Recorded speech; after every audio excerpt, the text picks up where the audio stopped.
Bien, chicos, buenos días a todos. Deseo para todos que tengan un buen inicio de semana y bueno, que todos puedan tener éxito en esta semana, dado que estamos ya prácticamente en la recta final de la asignatura del módulo. Espero que todos estén con muchas ganas de concluir este módulo con mucho éxito, ¿no?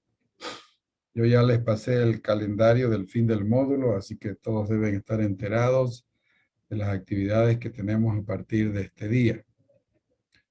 Quiero que abran sus camaritas para tomar la asistencia, por favor, rápidamente, dado que está el equipo 1 ya preparado para presentarnos el tema en función al libro que ellos han leído, al capítulo, y nosotros también listos con nuestras preguntas.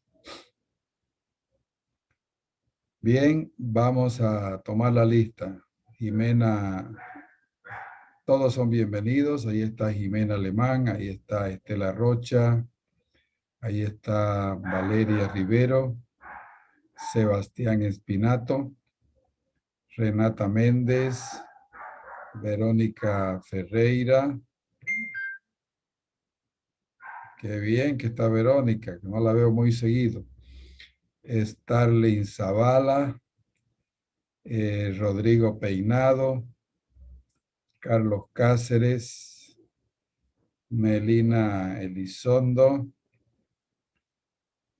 Carlos Burela, Dayana Díaz, Fernando Ferrufino, Sara Jurado, Andrea Arauz, Daniel Villarruel, Angélica Balcázar, Giovanni Cori,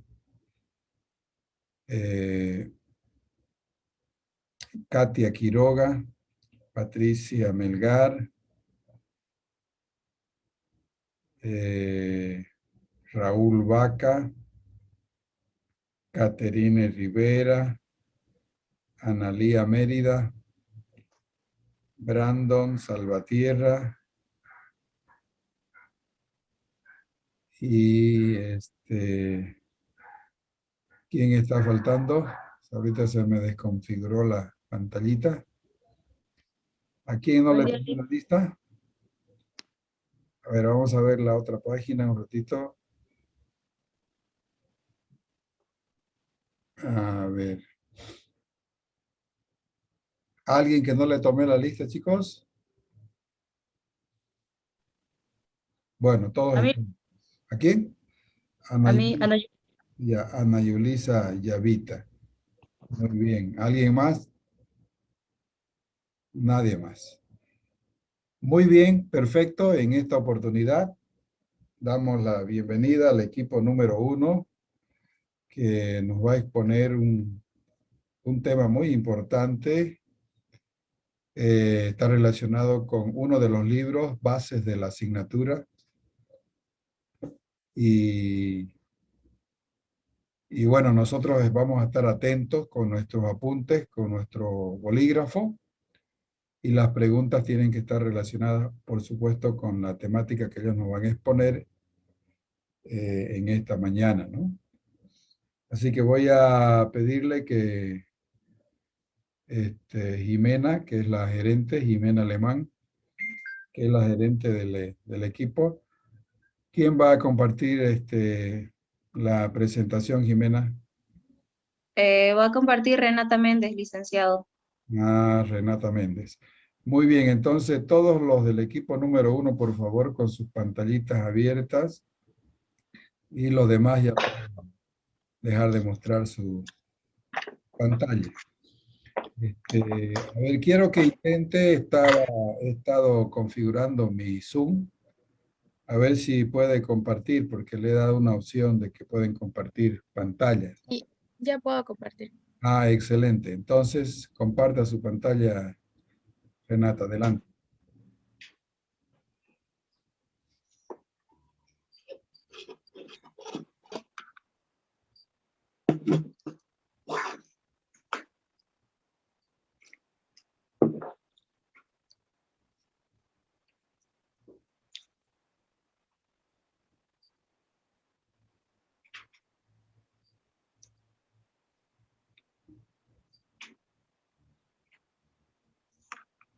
¿Listo? Sí, todo está bien. Adelante. Gracias. Buen día, licenciado. Buen día, compañeros. En esta mañana el equipo número 1 hará su presentación sobre el capítulo número 9, que es el presupuesto maestro, naturaleza, desarrollo y aspectos de comportamiento. Los integrantes del equipo son Jimena Alemán, el anterior Renata. Gracias. Jimena Alemán, Hugo Cáceres, Renata Méndez, Starlin Zavala, Rodrigo Peinado, Adriana Rocha, Raúl Vaca y Verónica Ferreira. Ahora sí, siguiente.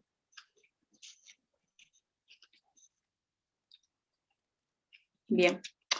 El presupuesto maestro, naturaleza y desarrollo de aspectos de comportamiento. El presupuesto, la presupuestación se ha convertido en una de las herramientas más utilizadas en la gerencia de la actualidad. El presupuesto va a suministrar los recursos mediante el se pueden alcanzar políticas, objetivos y normas de una compañía. Además, el presupuesto ha encontrado su aplicación en una multitud de funciones como control, evaluación de desempeño, coordinación de actividades y implementación de planes, y estas son solamente algunas. Sin embargo, recientemente se han desarrollado bastantes estudios empíricos, los cuales van analizando el comportamiento de las personas en el proceso de la presupuestación. La naturaleza del presupuesto es una expresión cuantitativa de los gerencial, también un medio para controlar el progreso hacia el logro de los objetivos. El presupuesto, uno de los requisitos más importantes del presupuesto es un sistema de costos estándares. Los presupuestos pueden cubrir diferentes periodos, dependiendo del tipo de presupuesto. Por ejemplo, los presupuestos operativos cubren un periodo de 1 año, que sería a corto plazo. También hay otro que es de 2 a 10 años, que es de largo plazo. Y también hay de forma trimestral. Se va haciendo esto año a año y se ocupa los resultados del trimestre anterior para seguir haciendo el siguiente. Actualmente las empresas ocupan bastante lo que es cíclico y rotatorio, entonces va cambiando el tipo de presupuesto con tal de que se llene los 12 meses. El presupuesto maestro en sí necesita una elaboración que es paso a paso y tiene que tener muchas consideraciones por parte de la gerencia. Aquí existe una especie de jerarquía donde el gerente general va a coordinar con los demás gerentes de cada área en específico, y también se recomienda bastante hacer un organigrama de la empresa para que se vea cada función que va a hacer las personas, no importa que sea la más mínima, incluso acá entran las personas de limpieza, para que así no se desvíe del presupuesto general y no haya un desbalance. Los principales componentes de un presupuesto maestro es el presupuesto de operación, presupuesto de caja, presupuesto de balance general.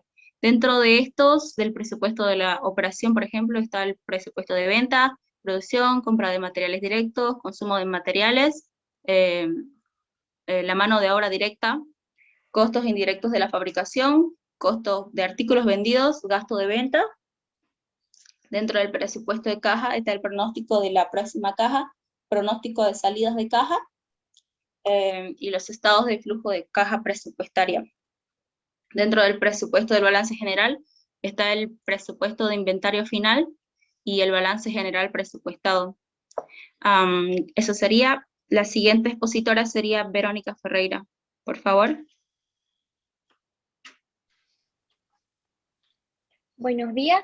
Yo les voy a hablar complementando lo que me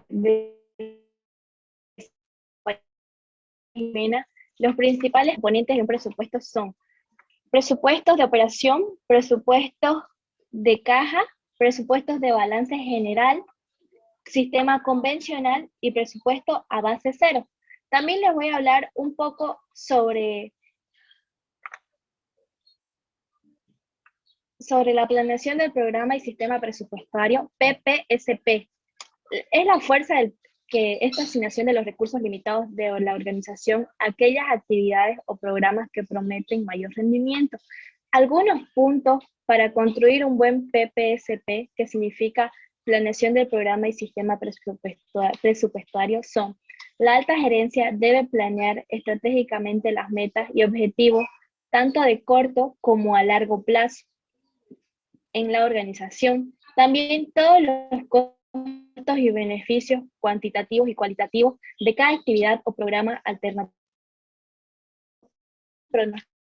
También podemos observar que todos los programas o actividades alternativas para lograr las metas y objetivos de la organización deben identificarse. Relación al presupuesto maestro. El punto de partida de un presupuesto maestro es la formulación de metas a largo plazo de parte de la gerencia. A este proceso se le conoce como planeación estratégica. La gerencia debe decidir dónde le gustaría que la empresa esté en un futuro. Para ello, la empresa realiza la planeación, como dije hace ratito, una planeación estratégica. Formula planes y metas a largo plazo. El plan financiero sirve para controlar los costos. La evaluación del desempeño de los gerentes es la habilidad para operar en el cumplimiento del presupuesto.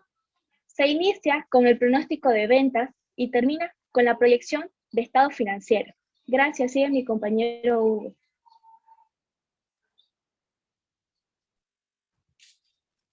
Siguiente diapositiva, por favor.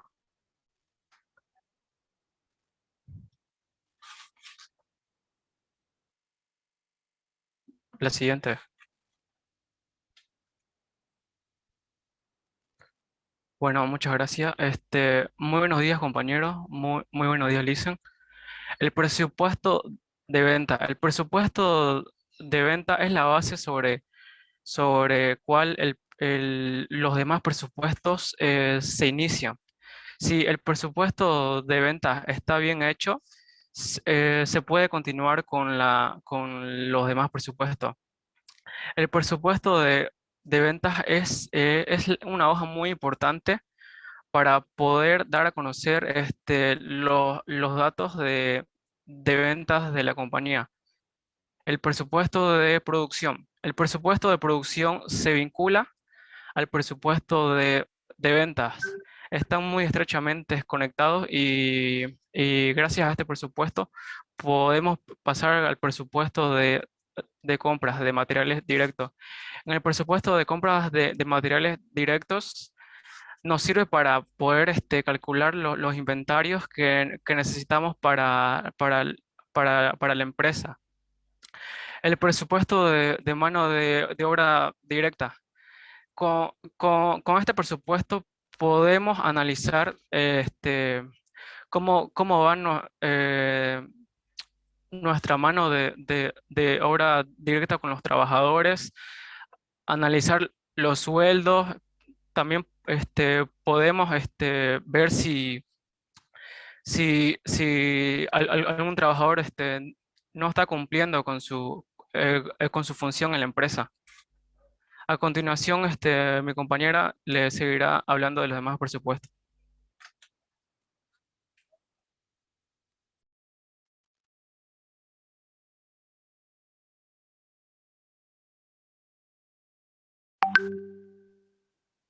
Muy buenos días, licenciado y compañeros. Yo voy a hablar sobre lo que es el presupuesto de costos indirectos de fabricación. El presupuesto de gasto indirecto de fabricación es el proceso más elaborado en el desarrollo del presupuesto, ya que en lo que se consiste es calcular las tasas de gasto indirectos de fabricación que se han de aplicar a nuestro producto terminado. Entonces, podemos definir que los costos de fabricación indirectos como un conjunto de materiales indirectos de mano de obra directa. Y estos son todos los gastos de fabricación, los que incluyen la calefacción, luz, energía de la fábrica, la depreciación de los mantenimientos del edificio, entre otros. Entonces ya conociendo lo que es el presupuesto de costos de fabricación, hay que hablar de su objetivo, el cual es definir con antelación los gastos indirectos del fabricante, ya que esto nos ayuda a tomar decisiones y poder controlar la producción. Entonces también se podría llegar a ampliar la producción y a su vez aplicar los costos de esta fabricación indirecta a cada producto terminado. Para este sector se cuenta con diferentes departamentos y cada departamento cuenta con un jefe, el cual se responsabiliza de cada acción. Y entonces, por lo general, cada jefe es el que prepara los presupuestos del departamento correspondiente al periodo presupuestado. Después de una revisión por el comité de presupuesto, el jefe debe solicitar y verificar para luego comentar cualquier revisión antes de llegar a lo que es una aprobación final. Para tener un mejor control de lo que es este presupuesto, se separa lo que es los costos fijos y los costos variables, ya que los costos fijos se le asignan valores en dólares y a los costos variables se le asignan tasas. Lo que se podría decir, por ejemplo, que están en base a lo que es la mano de obra directa. Para llegar a realizar el presupuesto de costos indirectos de fabricación, ya debemos contar con anterioridad los presupuestos de lo que es mano de obra directa, los costos fijos y los costos variables. Le cedo la palabra a mi siguiente compañero. Buenos días, licenciado. Buenos días, compañeros. Continuando con la exposición, yo le voy a hablar un poco sobre los presupuestos de inventario finales. Siguiente diapositiva, Renata, por favor. Presupuesto de inventario finales, presupuesto del costo de los artículos vendidos, presupuesto de gastos de venta y presupuestos de gastos administrativos. Primeramente, el presupuesto de gastos finales. De inventarios finales, perdón. El costo proyectado del inventario final de materiales es el costo de los materiales que al fin del periodo quedan en los almacenes, cuyo saldo se muestra sí o sí en el balance general que se ha proyectado o realizado a la empresa. La información necesaria que se requiere para poder realizar este presupuesto es la siguiente. El inventario final de materiales proyectado en términos de cantidad, el costo unitario proyectado de cada producto y las cantidades del inventario presupuestado al final de mes, puesto que se necesita para el inventario de materiales directos y de artículos terminados en el presupuesto de costo de gasto de los artículos.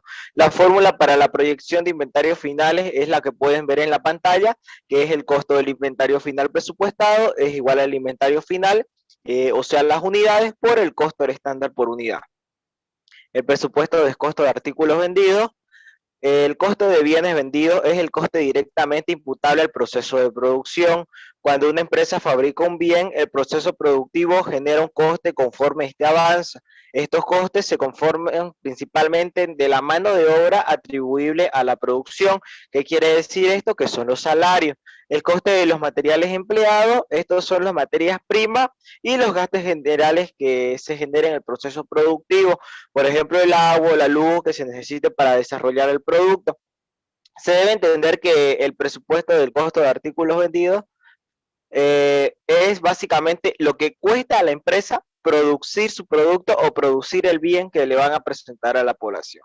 La fórmula para realizar este presupuesto también la pueden ver en pantalla, que es el presupuesto de consumos de materiales directos, es igual a presupuesto de mano de obra directa más el presupuesto de costo indirectos de fabricación, más el inventario inicial de artículos terminados, menos el inventario final de artículos terminados. Presupuestos de gastos de venta. Presupuestos de gastos de venta están constituidos por diferentes partidas, algunas fijas y algunas variables. Debemos conocer cuáles son las partidas fijas y cuáles son las variables. Las partidas fijas o gastos fijos son los que van a tener pues, por el mero hecho de que ya el negocio está en marcha, de que la empresa está en marcha. Dentro de esto tenemos, por ejemplo, los alquileres, reparaciones, servicios básicos y seguros y muchas veces la publicidad que las empresas suelen pagar de manera fija mensualmente. Y los gastos variables son los que están relacionados indirectamente con el volumen de producción, de tal forma que a medida que aumentan las unidades producidas, también aumentan estos gastos variables. Dentro de esto tenemos, por ejemplo, la compra de compra de materias primas, servicios subcontratados y y el transporte de las materias primas. La fórmula para conocer el presupuesto de gastos de venta es igual a presupuesto de gastos de venta es igual a los gastos fijos totales por ítem más las ventas de dólares por la tasa del porcentaje de los gastos variables. Finalmente tenemos el presupuesto de gastos administrativos, también se conoce como, es también un gasto fijo porque se realiza mensualmente, puede ser, y los gastos en estas categorías deben calificarse de tal manera que a los individuos de la organización encargados de su incurrimiento y control de gastos se le asigne una responsabilidad. Estos gastos administrativos de una empresa no se encuentran relacionados de manera directa con la fabricación ni con las ventas. Por ejemplo, tenemos la factura del teléfono que no se encuentra relacionado con la fabricación ni con la venta de los productos, servicio de aseo, el departamento contable, factura de luz. Los salarios en otras palabras, la empresa operativa de manera temporal siempre incurrirá a los gastos administrativos. Otros también gastos administrativos tenemos lo que es el pago a las personas de limpieza, papelería, material de oficina y honorarios de asesoramiento legal y contable de la empresa, entre otros. La fórmula para realizar el presupuesto de gastos administrativos es igual a la sumatoria de los gastos fijos más el porcentaje destinado. Le cedo la palabra al siguiente expositor. Muchas gracias, querido Raúl. Bueno, buenos días a todos. Yo le voy a hablar del estado de ingreso presupuestado. ¿Qué es el estado de ingreso presupuestado? Bueno, es el resultado final de todos los presupuestos operativos, como ventas, costo de artículos vendidos, gasto de ventas y administrativos, y otros impuestos sobre los ingresos que nos ayudan a realizar este estado de ingreso. En este estado de ingreso, la administración puede tomar qué decisión tomar en su presupuesto de acá, si va a tener un superávit o un déficit. Y vamos a hablar también del presupuesto de caja. Los presupuestos de caja ayudan a evitar cambios arriesgados en la situación del efectivo. Es decir, este presupuesto nos muestra cómo va a ser el futuro de los ingresos y las salidas de caja, lo que viene a ser dinero en efectivo. Se tiene que tener mucho cuidado en lo que son las salidas de efectivo, como ser cheque, también pago, préstamos de banco, y que sean cantidades muy grandes, porque puede ser que en estos gastos no nos fijemos en nuestro presupuesto de venta y tengamos una gestión operativa muy mala y nos vaya muy mal en la gestión. Y tenemos que ver esto también para pasar nuestra base de vengada a nuestra base de caja y así gestionar nuestro presupuesto de una manera satisfactoria. Como lo podemos ver aquí en el transcurso de las clases, vemos estos presupuestos, si vamos a tener una buena gestión con nuestras unidades y si vamos a tener una utilidad neta. Le paso la palabra al siguiente disertante. Buenos días, licenciado. Buenos días, compañeros. Yo les voy a seguir explicando sobre lo que vendrían a ser los presupuestos de los flujos de caja.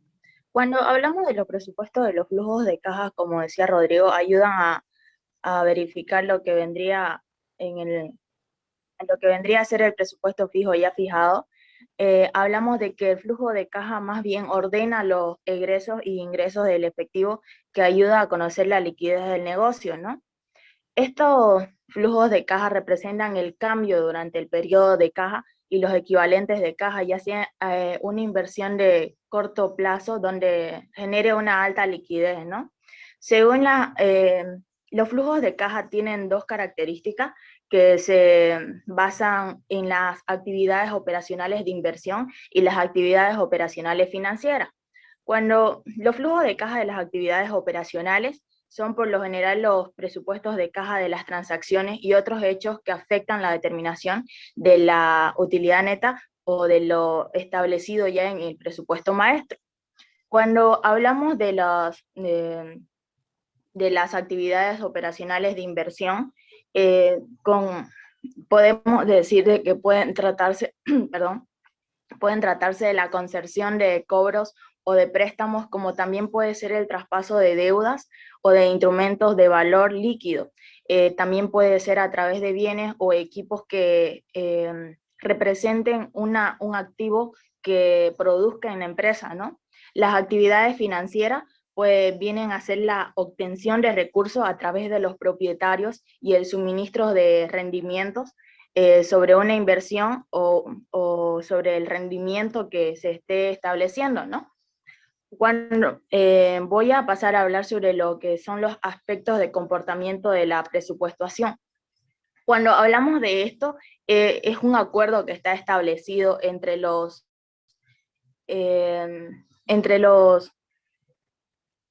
gerentes que están a cargo de involucrar lo que vendría a ser en el presupuesto maestro, en donde entre estos individuos se muestra una dedicación autoimpuesta, donde ponen el lograr metas requeridas que se han trazado de una forma colectiva, ¿no? Esto significa de que viene a ser a través de un consenso pactado, que significa un compromiso, el lograr metas. ¿Y qué pasa? Muchos de los empleados no logran cumplir esas metas que sus jefes le piden, y entonces la empresa tiene que buscar la forma en la que estos generen y pueda ayudar al crecimiento de esto. Para seguir esta explicación voy a pasar a lo que vendría a ser la teoría de Abraham Maslow. La siguiente diapositiva. Bien, esta teoría habla sobre la motivación humana, ¿no? A través de una jerarquía de necesidades, en donde los individuos dice que van satisfaciendo sus necesidades de acuerdo a cómo se van sintiendo.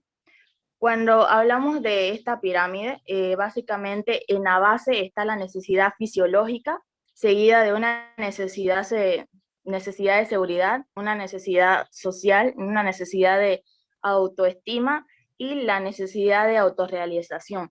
Cuando hablamos de la necesidad fisiológica, estamos teniendo en cuenta de las necesidades de alimentación, el agua y la vivienda.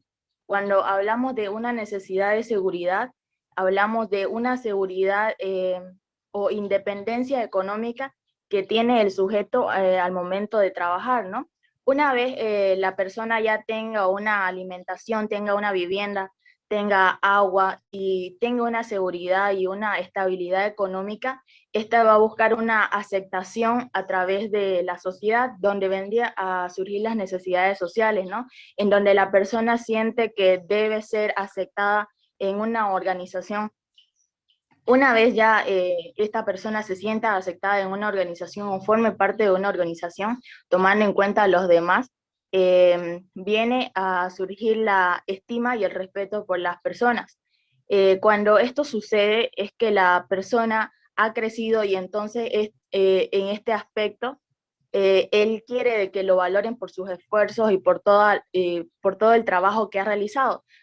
A su vez, esta persona muestra respeto hacia sus colegas y no importa si sea mucho mayor que él en conocimientos o menor que él muestra respeto hacia todo tipo de personas. Una vez haya cumplido con las 4 bases, este sujeto va a llegar a una autorrealización, ¿no? Y es ahí donde podemos decir de que los individuos sienten una satisfacción después de haber cumplido todas sus necesidades básicas. Eso es todo y paso la palabra a mi compañero. Como siguiente punto da la característica del concepto participativo. En sí esto consiste en 2 conceptos, el que es el proceso y el contenido. El contenido consiste en decidir y enfocarse en que busca opciones y busca entender más que todo para que le permitan ser competitivos. Y en el proceso se refiere a la participación, es decir, a los integrantes que participan, sociabilizan entre ellos para tener una mayor unión en sí. Señalando que el sentimiento de grupo es muy importante mientras sea positivo a la empresa, así se podrá incrementar un poco la producción. Pero sí es negativo y consiste en un efecto en sí, que es el efecto anverso. El análisis en grupo se considera superior para inducir el cambio de que se atribuye al hecho de que los individuos dudan en aceptar las metas o que se desvían el estándar del grupo que debe dirigirse al establecimiento de una meta común.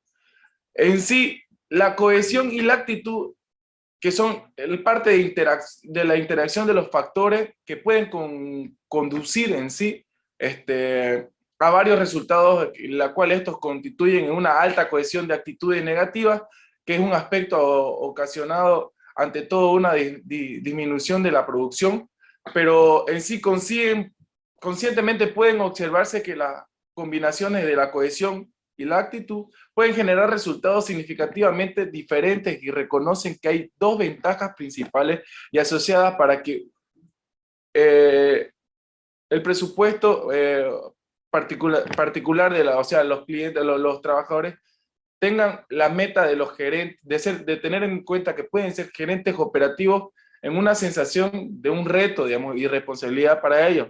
Y también como el punto 2 de ello saldría siendo incrementar la probabilidad de metas en presupuesto, ya sean aceptadas por parte de los gerentes como por sus propias metas. Mejoramiento mejoramiento de la presupuestación participativa. En sí, las personas involucradas en este proceso de presupuesto y participativo a menudo se muestran apreciadas en su participación. Ellas saben que tendrán que lograr el nivel que han acordado. En el desarrollo de la organización, examina también la mecánica de la interpretación de los grupos pequeños. Esto es decir, que su objetivo en el área de la capacitación en grupo de los gerentes, por ejemplo, consiste en despojar temporalmente en sus títulos, en los subtítulos jerárquicos a los individuos que participan en el grupo, obviamente, y pueden en sí ser capaz de aprender más sobre sí mismo en su relación con sus colegas y viceversa, pero deben entenderse primero que la interacción emocional y entre los participantes y la regla no es la excepción, y que no habrá una repercusión es, por ejemplo, el ejercicio de que decía mi compañera sobre lo del Laswell, que el gerente en sí tiene que dar la satisfacción para que sus trabajadores puedan sacar una buena producción, tiene que darle la empatía de dar lo que ellos quieren para que sí pueda tener un mejor resultado. Muchísimas gracias, queridos licenciados y compañeros, por escuchar esta prestigiosa exposición. El siguiente sería el video de presentación, licenciado. No sé si alcanzaría el tiempo. No va a alcanzar, Jimena. Nos vamos a retirar del Zoom y vamos a volvernos a conectar de inmediato. Ya, para licenciado. aprovechar el tiempo. Así que volvemos, chicos.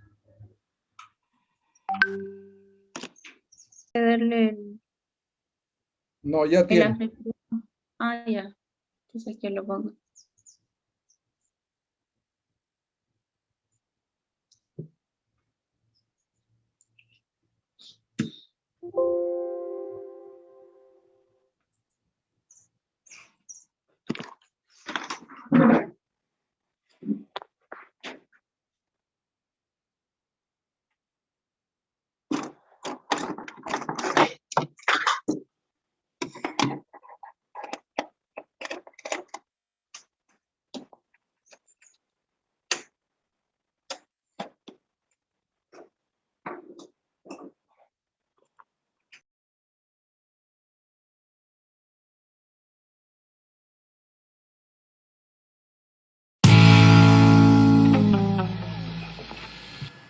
Primeramente, para determinar un presupuesto, maestro, tenemos que investigar para informarnos bien de lo siguiente. La preparación del presupuesto sigue un proceso, por lo que requiere que es el mismo que se elabore paso a paso. En cada paso del proceso de confección del presupuesto maestro se requiere un cuidadoso análisis de parte de los interesados, quienes son responsables de su ejecución, por lo que requiere una permanente toma de decisiones claves como por ejemplo la fijación de precios, líneas de productos o servicios, cantidad, capacidad de operación, costos, inversión, entre otros. Para el desarrollo del mundo, el presupuesto es un conjunto de estados financieros proyectados que se emplea para la planeación y control. Está basado en estimaciones, limitación que obliga a la administración a utilizar determinadas herramientas estadísticas para reducir la incertidumbre al mínimo, ya que el éxito de un presupuesto depende de la confiabilidad de los estados con que se cuenta, la correlación y regresión estadísticas que se analizaron en el capítulo segundo ayudan a eliminar en parte esta limitación. Esto se basa en tres conceptos. El primer concepto es que es el presupuesto maestro. Es el principal presupuesto de una empresa, es decir, la culminación de todo un proceso de planeación y por lo tanto comprende todas las áreas de un negocio. ¿Cuáles son las fuentes de información para determinar un presupuesto maestro? La empresa realiza la planeación estratégica,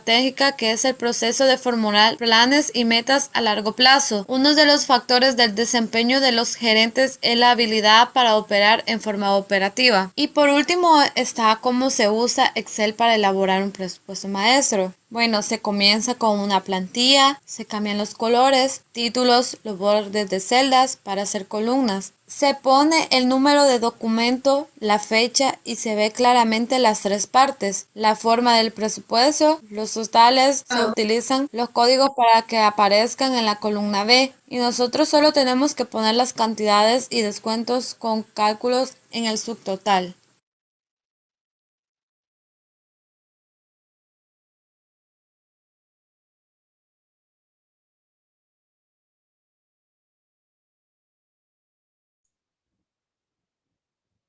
¿Eso es todo, Jimena? Sí, licenciado. Ahí acabaría la exposición. Ya, muy bien. Entonces, vamos a pasar al tema de la evaluación a través de las preguntas.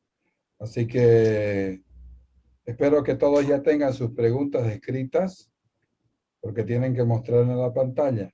Ya puede dejar de compartir su pantalla, Renata, ¿no?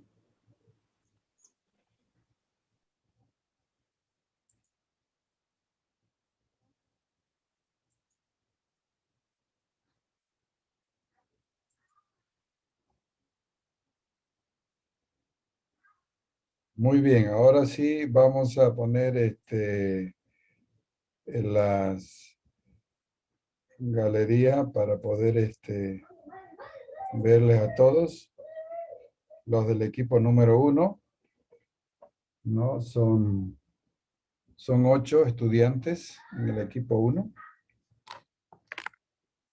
Vamos a pasar entonces la pregunta primeramente para Jimena como gerente del equipo. Y la pregunta la va a hacer Angélica Balcázar. Abra su cámara, Angélica, y muestre su pregunta.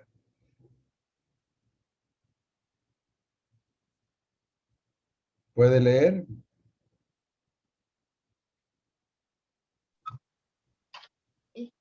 ¿Cuál es la diferencia entre el sistema convencional del presupuesto maestro y el planeación del programa del sistema presupuestario?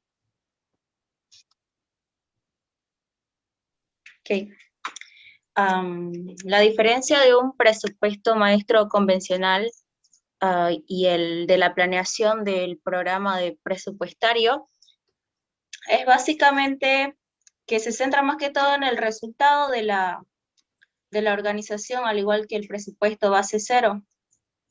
La fuerza del PPSP entra en la asignación de los recursos que se va dando entre la actividad más, que sale más, ¿cómo se puede decir?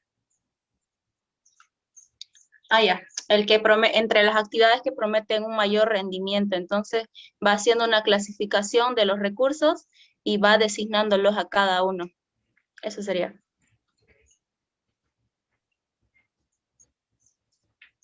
¿Está de acuerdo, Angélica? ¿Está conforme con la respuesta? No me dijo lo del sistema presupuestario, eso me quedó la duda. Ya, ok. Puede ampliar entonces. Del sistema presupuestario, por eso mismo se basa más que todo en el resultado final de alguna actividad en sí, al igual que el presupuesto base cero. Ya está bien. Bueno, muchas gracias, Jimena y Angélica, ¿no? Vamos a la pregunta siguiente para Carlos Hugo Cáceres. Y la pregunta la va a hacer Carlos Burela. Abra su camarita, Carlos, y muestre su pregunta. Bueno, Lizan, aquí está mi pregunta, pero no creo que se llegue a ver, así que la voy a leer. ¿Cómo podemos saber si nuestros trabajadores cumplen con su rol en la empresa? Bueno, eso es a través del presupuesto de mano de obra. Ahí uno puede analizar, digamos, los niveles de a qué hora entran, o si no, digamos, si, si los trabajadores están cumpliendo con su rol. Por eso es muy importante el presupuesto de mano de obra. ¿Puedo complementar, licenciado? ¿Ya? Para medir si nuestros empleados están dando todo en el trabajo, es a través de las metas establecidas que ponen los gerentes a dichas obras en particular. Entonces, a través de estas, el presupuesto puede dar más o incluso puede dar menos. Y es así en donde se mide, ¿no?, si están haciendo lo correcto o no lo correcto en sus horas de trabajo.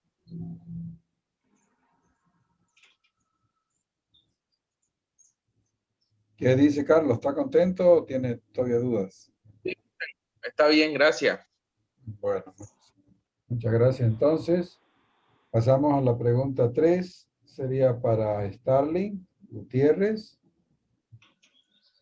Y la pregunta la va a hacer Melina. Muestre su pregunta, Melina.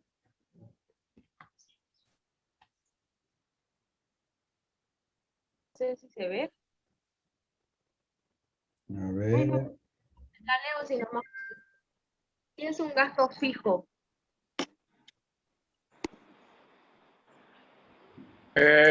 En sí, un gasto fijo quiere decir un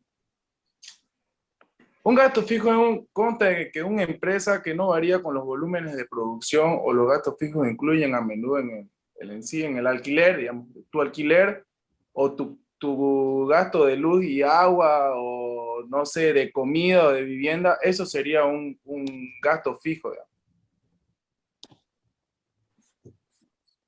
Listen, ¿puedo complementar? Ya, Raúl, vamos. Los gastos en fijo en sí se basan o se enfocan en, desde el momento que uno empieza la empresa, son los gastos que va a pagar, ya sea mensualmente, semestralmente o anualmente. Estos gastos fijos son, por ejemplo, el pago de alquileres, el pago de luz y de agua, el pago de reparaciones para las maquinarias cada dicho tiempo, el pago de los seguros a los trabajadores. Eso sería. Bien, ¿está contento con la respuesta o no? Sí, Lisa, los dos respondieron muy bien, me parece. Ya, bien. Ok, perfecto, Melina. Bien, vamos ahora a la pregunta para Renata Méndez. Y la va a hacer José Fernando Ferfino. Muestra su pregunta, Fernando. A ver, yo no la estoy viendo. Su camarita, abra. ¿Está abierta, Lisa? Ahora sí. ¿A qué se le llama presupuesto maestro?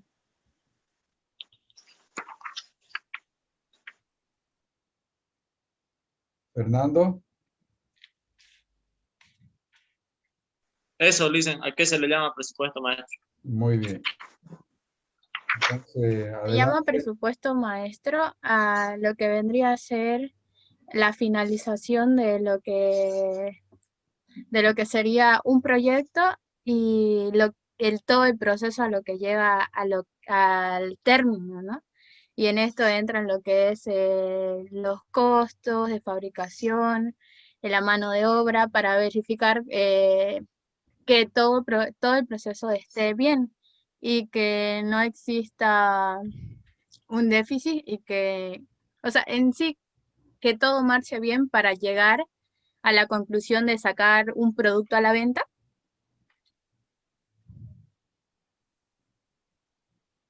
Gracias. ¿Está bien, Fernando? Sí, Lisa. Ya. Por favor, los que preguntan tienen que decir, bueno, estoy de acuerdo, está bien, no concuerda con lo que pusieron, etcétera, para que quedemos tranquilos. Vamos a la pregunta para Rodrigo. Y la Lo que sí, pregunta Lisa. la va a hacer Jordan Maldonado.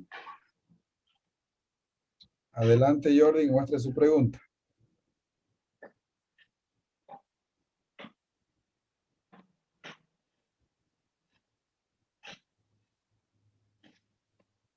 ¿Está presente Jordan? Bueno, falta.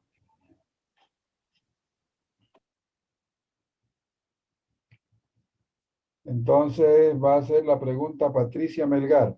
Muestre su camarita. Muestre su pregunta, Patricia. Aquí está, Lisen.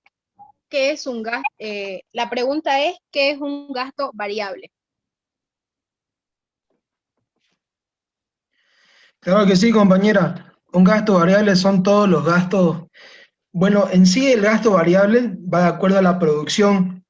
Si yo quiero producir más, mi gasto va a variar. Eso quiere decir el gasto variable. Si yo quiero producir el doble de lo que yo estoy haciendo este mes, voy a gastar objetivamente un presupuesto más. Eso es el gasto variable. Listo, gracias. Ya, muy bien. Vamos con la pregunta para Estela Rocha. Y la pregunta la va a hacer Giovanna. Muestre su pregunta, Giovanna Oscori.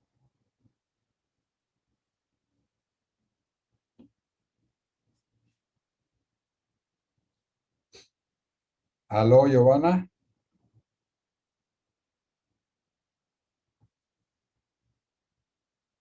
Bueno, tampoco está presente Giovanna. Entonces la pregunta la va a hacer Diana Pardo.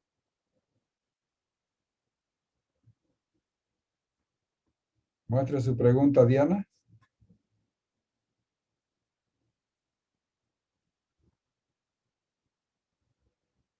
Aló, Diana, ¿me escucha?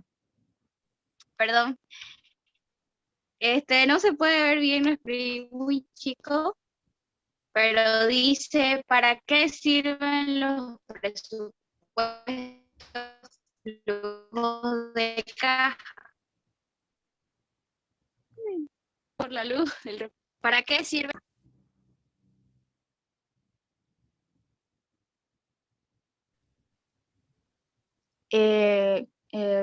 ¿Cómo es que se te corta el internet y te escucha entrecortado? Repítale la pregunta, Diana. ¿Para qué sirven los presupuestos flujos de caja? Ya. Estos están dados para el presupuesto de un pronóstico anual en donde entran Las compras futuras que se van a hacer pueden ser las entradas y salidas en efectivo del dinero. También puede ser, estos se dan a través de una herramienta que sea posible, en donde se establezca si está en un déficit o no, o si está en un excedente efectivo. Eso sería.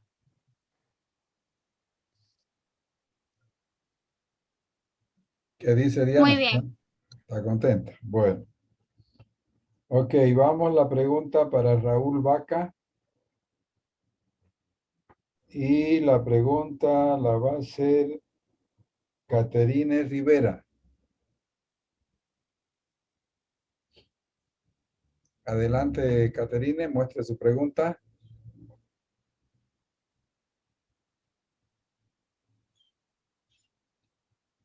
Hola, Caterine. Sí, Lisen, aquí estoy. Bueno, No sé gracias. si se lo va a ver. Se ve muy bien su pregunta. Bueno, dicen, el presupuesto de venta es el que permite tener el objetivo a futuro o todo lo que se va a realizar en cuanto a las ventas, todo lo que va a salir dentro, lo que va a realizar la empresa. Este presupuesto de venta permite que conocer el volumen de ventas estimado y se vincula juntamente para realizar el presupuesto de producción. Muchas gracias, estoy contenta con la respuesta. Ya, perfecto. Gracias a usted. Vamos con la pregunta para Verónica Ferreira. Y la pregunta la va a hacer Valeria Rivero. Muestre su pregunta, Valeria. Ya. Dice, no sé si se va a ver, pero dice, ¿cuántos tipos de presupuestos hay? Ahí. Se ve muy bien.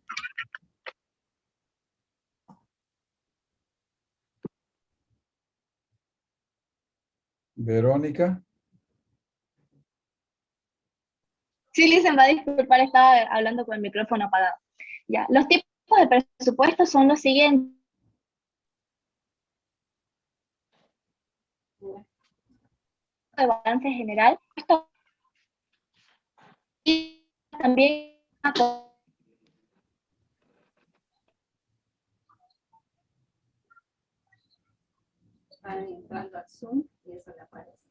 Creo que el audio de la compañera está mal.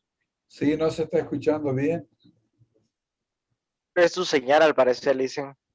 Sí, desde la mañana estaba así. Sí, sí. A ver, nuevamente, Verónica.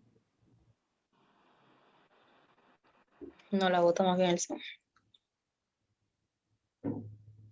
Aló, Verónica, ¿nos escucha?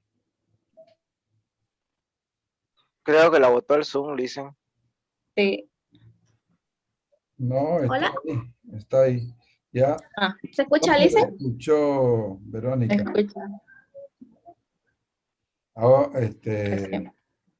vuelva a ver a responder la ¿Hola? pregunta. Sí, la escuchamos. Adelante, Verónica.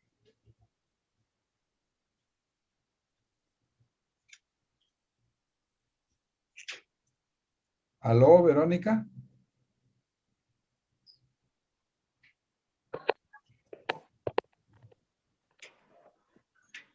Hola, Verónica. Se volvió ahí, licenciado. Si quiere, yo tomo la pregunta. Ya a ver, usted vaya respondiendo mientras se conecta Verónica. Ya.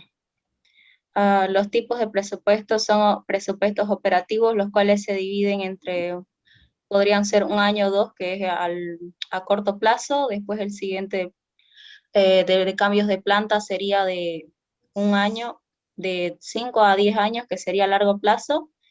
Y después, después sería el que es mes por mes, que se cubre un trimestre para completar los 12 meses.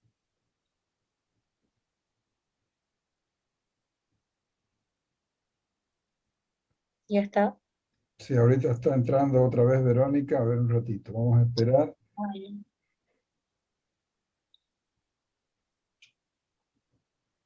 Ya. Aló, Verónica, ¿nos escucha?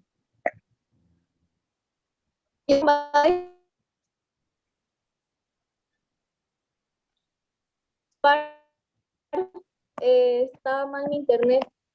Ya, ok, ahora se la escucha mejor. Sí, sí. Hola. Sí, adelante. Ya, ¿le a repetir la respuesta? La pregunta. Ya. La pregunta le va a hacer... ¿Cuántos tipos de presupuestos hay? Ya. Hay 5 tipos de presupuesto, los cuales son presupuesto de operación, presupuesto de caja, presupuesto base cero, presupuesto de balance general y también entra lo que es el sistema convencional. Ya, gracias. Bien. Bueno, chicos, ahí concluimos el tema de la evaluación con relación a las preguntas. Y ahora vamos a dar una conclusión sobre esta temática y luego nos vamos a cortar este Zoom y nos conectamos. Vamos a esperar unos 5 minutitos de descanso para que ustedes se paren, se alcen los brazos, caminen un poquito, se levanten, etc. Quisiera ver si Jimena nos puede dar en 1 o 2 minutitos una conclusión sobre este capítulo del presupuesto maestro. Adelante, Jimena, la escuchamos.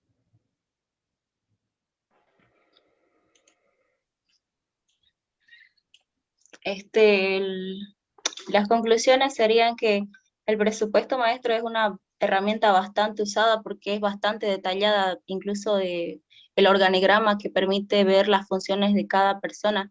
Se fija bastante en lo que es la cuestión humana, la cuestión logística y la cuestión estratégica, sobre todo para ventas. Eso sería. ¿Alguien más quiere completar de mi equipo? Eso sería, licenciado. Ya, bueno, muchas gracias. Agradecemos al equipo número 1 que nos ha realizado una exposición en función a lo que dice el... ¿Qué libro leyó usted, Jimena? ¿Cuál libro leyó? El de contabilidad El de 1. contabilidad. Muy bien, contabilidad de costos. Y lo escribe Polimeni, ¿no? Ralph Polimeni. Bien, fíjense, vamos a dar una conclusión en relación a lo que dice el capítulo, por cuanto yo lo he leído ya varias veces el libro. De hecho, es un buen libro. El presupuesto maestro prácticamente lo utilizan todos los negocios, porque es una guía financiera.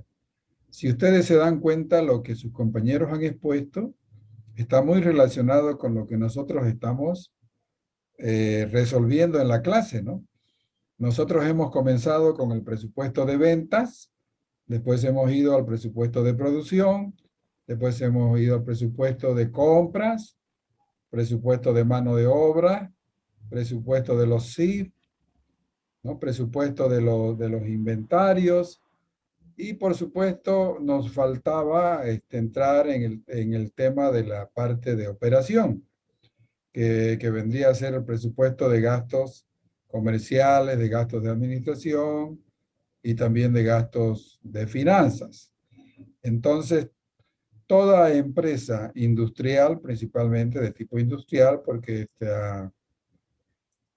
esta asignatura tiene sus modelos presupuestarios en relación al presupuesto maestro, pero la orientación está hacia una empresa de tipo industrial, ¿no? Y habíamos señalado que el Código de Comercio de nuestro país clasifica las empresas en 3 tipos. Las empresas de tipo de servicios, donde está, digamos, la universidad, como lo hemos dicho siempre. Una empresa de tipo industrial. En el tema industrial están las empresas extractivas, que son las mineras. y están también las empresas que transforman la materia prima en un producto terminado, que por supuesto en este caso esa es la empresa que estamos nosotros desarrollando sus presupuestos, y que en este caso y para esta asignatura y para este módulo la hemos nombrado Santa Cruz Sociedad Anónima. Y finalmente, pues, están las empresas comerciales, ¿no? Las empresas comerciales que venden productos que no fabrican.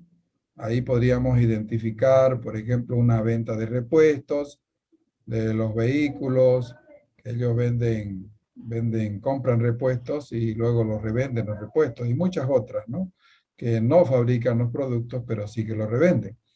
Entonces, la orientación del presupuesto maestro precisamente está en esa orientación, a tener una secuencia presupuestaria de todas las áreas de la empresa, de todos los departamentos de la empresa. Por eso es que cada departamento reporta su información. Por ejemplo, si hablamos del departamento comercial, pues tiene que reportar su información para poder elaborar los presupuestos.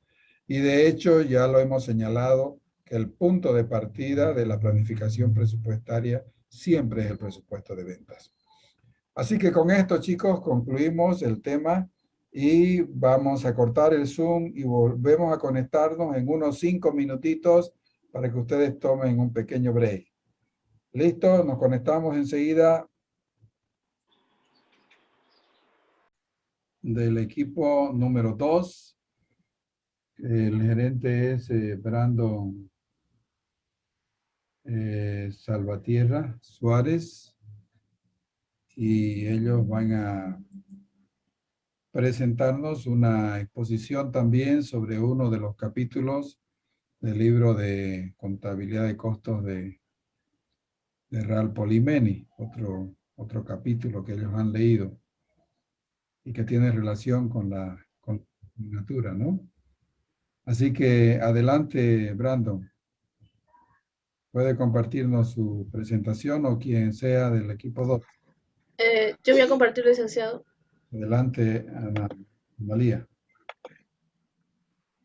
Sí.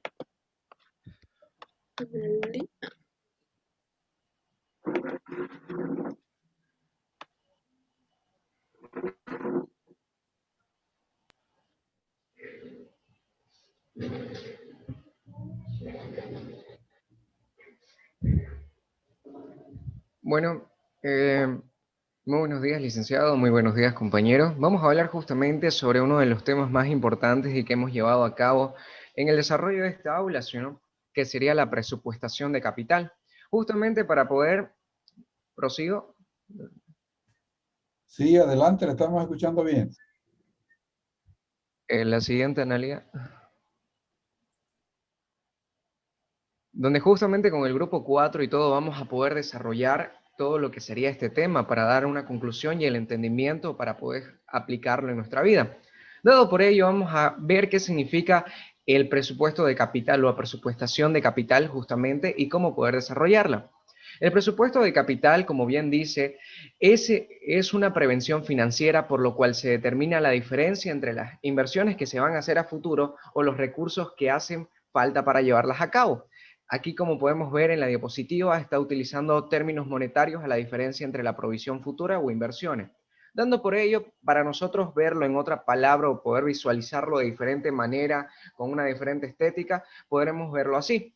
Sirve para visualizar y predecir los escenarios por la cual la empresa puede permitirse ciertos volúmenes de inversión, o sea, el monto que puede invertir y también el tipo de inversión que puede invertir en esa empresa. El presupuesto de capital puede llegar a determinar la estrategia de la empresa, los medios, que sea por un cierto tiempo o si es para largo tiempo, ya que el destino de las inversiones dependerá de la necesidad que necesite la empresa y el rumbo que se quiera tomar. En este caso, ¿cómo podemos nosotros, para qué necesitamos el presupuesto de capital? Algunos escenarios por los cuales una empresa necesita un presupuesto de capital puede ser para expansión territorial, conversión de negocios o franquicia, adquisición de empresas o países como, no sé, como familias, franquicias, puede ser entre otros, inversión de capital humano en base a formación avanzada y la renovación del activo no corriente. En pocas palabras, que para poder invertir lo que es tu dinero. lo que no utilizas, digamos, y todo eso, como maquinaria, flota de vehículos, en cualquier cosa, o la ampliación de tu negocio.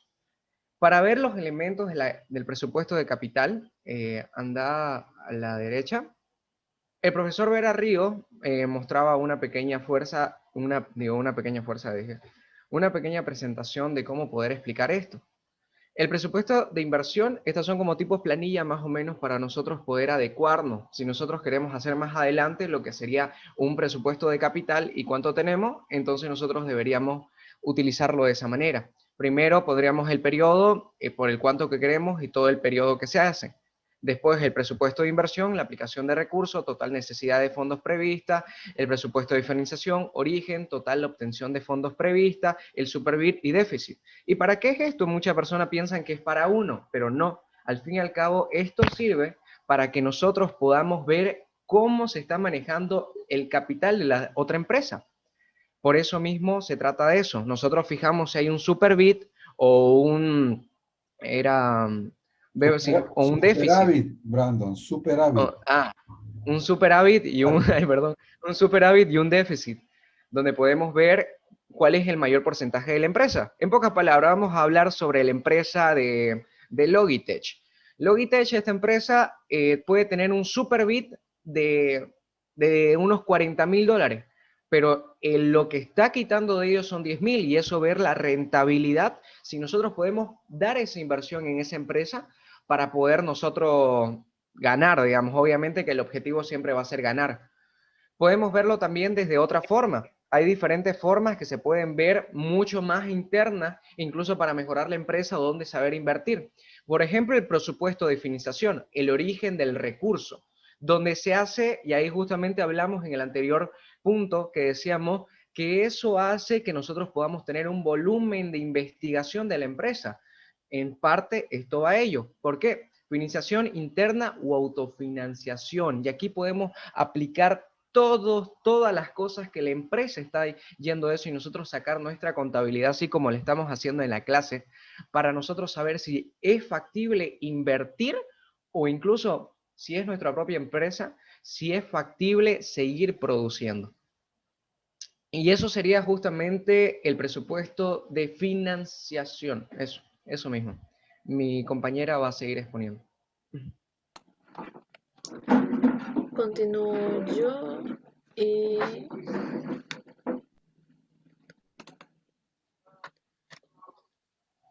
no me cambió la diapositiva. Muy bien, yo voy a hablar sobre los flujos de efectivos relevantes.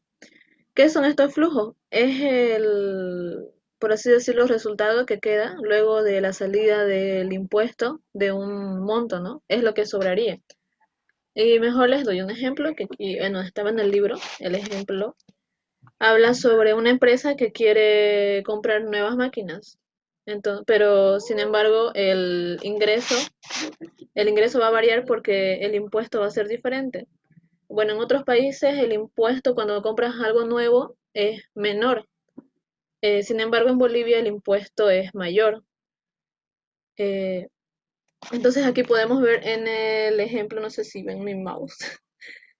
La máquina antigua de impuesto tenían 300.000 y el desembolso 40.000. Entonces eso se sumaba y lo que ellos obtenían era 160.000, que eso ya vendría a ser el flujo de efectivos relevante. Y en la nueva máquina el impuesto baja a 280, pero sube el desembolso de caja. Sin embargo, igual es menos el residuo que les queda. Algo más o menos así son los flujos relevantes. Ahora voy a hablar sobre la depreciación y amparo fiscal por depreciación. La depreciación es el valor que pierde un producto, se reduce el valor, algo así es. Entonces, el amparo fiscal, por ejemplo, les pongo un ejemplo, ¿no? Si una empresa en un año o en un determinado tiempo no logra lo que se propuso, o no logra las ganancias, o no logra sus ventas, puede presentar como una excusa, así por decirlo, para pagar sus impuestos más adelante, al siguiente año, ¿no? Justificando por qué pasó todo eso. Entonces, algo así es el amparo fiscal. y el valor de caja, el valor residual de flujos de caja. El valor residual es el monto que queda luego de que un vehículo pierda su valor residual, o un vehículo, cualquier cosa. Yo estoy poniendo de ejemplo un vehículo, ¿no? Por ejemplo, si compran después de 5 años, tiene una garantía de 5 años, cualquier cosa que compremos. Entonces, después de los 5 años se supone que el valor residual baja a 0, pero no es así, siempre queda un monto, nunca va a ser 0. Entonces, ese valor que queda se llama residual, siempre queda un monto. Por ejemplo, si quieres revender un auto, siempre te va a quedar un monto, nunca vas a venderlo en 0. Va a bajar, sí, al monto que lo compraste, pero siempre va a tener un costo. Entonces, ese es el valor residual. Vamos con la siguiente. Ahí ya les expliqué del valor residual. Determinación de desembolso. Esto más que todo es cuando pedimos un presupuesto. Bueno, tenemos un presupuesto, tenemos un monto fijo. Sin embargo, tenemos que en ese monto fijo, en ese presupuesto que nosotros estamos pidiendo, tenemos que fijarnos todos los factores. Por ejemplo, los costos de los fletes, instalaciones, qué sé yo, aire acondicionado, todas las cosas que no vayan incluidas en el presupuesto para, no sé, un proyecto, por ejemplo. Entonces, todo eso tenemos que incluirlo porque después puede ser que falte. Entonces, a eso se refiere, que en la determinación del desembolso tiene que ir todo incluido. Después seguimos con requerimiento de capital de trabajo. Esto es como tener un dinero extra por cualquier eventualidad que pueda haber. Y esto se pone en el valor inicial, al igual que la determinación de desembolso. Cuando nosotros pidamos un presupuesto o una cantidad de dinero para iniciar un proyecto, siempre se deja un poquito extra, por si acaso. Puede ser, digamos, puede variar por el valor, por el tipo de cambio. Entonces el dinero que nos mandan puede ser que disminuya por el tipo de cambio. Entonces es por eso que se pide un monto extra, ¿no? A eso se requiere como requerimiento de capital de trabajo. Después el crédito tributario es cuando no se puede pagar algo, por ejemplo en los impuestos igual. Entonces se muestra un justificativo, cosa que así puedes pedir como un plazo para pagar, como el banco, digamos, como para pagar a plazos. Entonces puedes hacer eso, a eso se refiere el crédito tributario. Luego seguimos con el tratamiento de inflación. La inflación igual hay que tenerla en cuenta a la hora de pedir un presupuesto inicial para algún proyecto, digamos. Por ejemplo, ahí les pongo otro ejemplo, lo que pasó hace años en Bolivia con el gasolinazo, si no me equivoco, fue que la gasolina aumentó de precio. Bueno, el Estado determinó que aumente de precio, y de acuerdo a eso, todas las demás cosas sí o sí tenían que aumentar el precio, porque, por ejemplo, las empresas tenían ya su presupuesto fijo, pero no contaban con que la gasolina iba a aumentar. Entonces, si la gasolina aumenta, varias cosas aumentan y aumentan y aumentan. Entonces, eso les hace fallar en el presupuesto que ya tienen las empresas. Entonces, hay que tener en cuenta la inflación a la hora de sacar nuestros presupuestos, igual tener como algo extra, ¿no? Por si sucede alguna cosa. Luego, la fijación de precios de nuevos productos. Esto es más que todo como que evaluar la competencia para fijarnos cómo están los precios de los demás y qué precios vamos a poner nosotros en nuestros productos. Por ejemplo, con Coca-Cola, que sacó su soda pequeña de 5 bolivianos, si no ya subió, creo que era 3.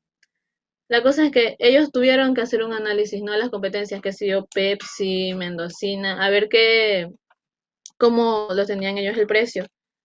¿Y para qué se hace este análisis? Para que tampoco abusemos del precio, o más bien lo demos muy barato. Porque si lo damos muy barato y no tomamos en cuenta la producción, todo lo que cuesta elaborar esa botella, y si damos a un precio mucho más barato de lo que da el resto de las personas, en vez de tener ganancias vamos a quedar perdiendo. Pero ya también si lo damos muy caro, ya la gente no compra, ¿no es cierto? Entonces, Eso hay que tener en cuenta, no abusar de los costos y tenerlo en intermedio, digamos, ni muy caro ni muy barato así para lograr que la gente compre. Entonces, esta fijación de precios normalmente lo hace el gerente o las personas encargadas de ese área. Y ahora sí puede continuar nuestra compañera Dayana. Buenos días. Bueno, siguiendo con la exposición, yo le voy a explicar un poco acerca del flujo de caja. Bueno, el flujo de caja es un informe financiero sobre el movimiento del dinero en efectivo dentro de un negocio o una empresa. Esto puede ser medido en periodos de una semana, un mes o un trimestre. El flujo de caja nos ayuda para poder conocer la liquidez en un negocio, nos puede evitar los problemas también financieros. Como sabemos, una empresa puede llegar a enfrentar dos tipos de flujo de caja, que sería el flujo positivo, que significa que es la suma del dinero que ingresa es mayor al que sale. Y el flujo negativo es a la inversa, cuando el dinero que sale es mayor al que está ingresando.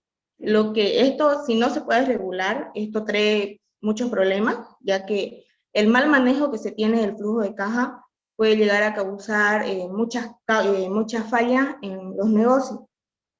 También pueden existir diversos factores que nos pueden ayudar a organizar y evitar estos posibles problemas, y es básicamente como inversionista, como empresario, lo primero que se puede lograr hacer es identificar en lo que se está gastando. También se puede categorizar por sección, dependiendo la empresa, el tipo de empresa, ya sea en marketing, en los costos de las producciones que se invierten, y aquí se puede identificar cuál de estos gastos es el que sobresale, y de esta forma se puede tener una visión más clara de la distribución del dinero que se está teniendo. También se pueden minimizar los gastos, que si bien sabemos, algunos empresarios al inicio de los proyectos que tienen, hacen una inversión muy grande. Con solo pensar que los primeros meses les está yendo bien, piensan que así va a ir siguiendo, ¿no? Pero muchas veces existen fallas, y eso es lo que esa es una de las fallas que los emprendedores logran tener. Bueno, el valor del dinero en el tiempo. El valor del dinero en el tiempo está basado en que el dinero cambia su valor según el tiempo en que ese pago se reciba. Esto quiere decir, o significa más que todo, que un determinado capital que se tiene en la actualidad va incrementando su valor en el futuro a una determinada tasa de interés fijada. Esto viene siendo un porcentaje. Dicho de otra forma, también es una cantidad de dinero en la actualidad que se tiene más valor que otras recibir en el futuro, debido a que la primera va a ganar un cierto interés o un rendimiento al ser invertida por primera vez. La siguiente diapositiva, por favor.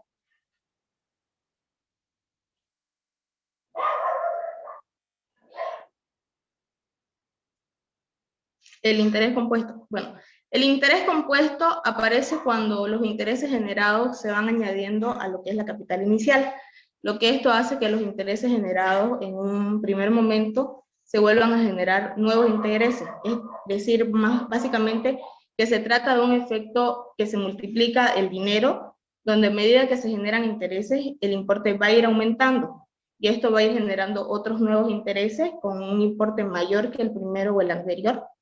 Y básicamente es calcular el interés sobre la capital inicial más los intereses generados hasta el momento, que viene siendo la reinversión del primer interés. El valor presente es básicamente importante debido a que las decisiones del presupuesto del capital incluyen costos, beneficios que se logran sobre periodos prolongados. Esto es a fin de poder comprobar el valor futuro del dinero proveniente en diferentes periodos. Esto corresponde a que la cantidad de dinero que se invierte o se presta ahora a una tasa de interés específica y también un determinado tiempo o un periodo de tiempo, y el valor futuro es la cantidad de dinero de la cual se puede disponer al final del plazo pactado en una posible transacción, donde puede corresponder también a la suma del valor presente y a los intereses devengados durante el tiempo que se efectuó la inversión de la capital. Siguiendo con la exposición, le doy el paso a mi siguiente compañera.